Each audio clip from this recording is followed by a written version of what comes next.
নমস্কার। মা গো আমার মা। নৃপেন চক্রবর্তী।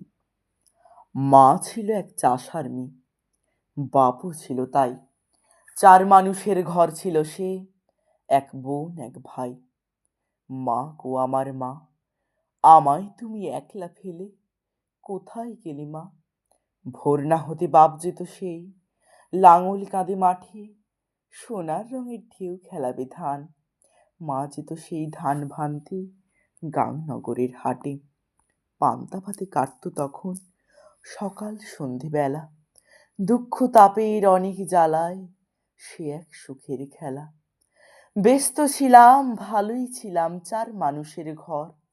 আজকে তবে দুঃখ কিসের, শরীর ভরা জ্বর। ওই দেখা যায় নদীর ওপার, ওই যে বনের সারি, রক্তচোষার অত্যাচারে হারিয়ে গেছে বাড়ি। দুঃখ কি আজ আমার একার, দুঃখ কারোর কম? এমন দুঃখ সবার ঘরে, দুঃখী মানুষজন। আমি তোমার দস্যু ছেলে, আমি তোমার সুখ, সবুজ ধানে ভরিয়ে দেব তোমার মাটির বুক। মা গো আমার মা, আমায় তুমি একলা ফেলে কোথাও যেও না। নমস্কার।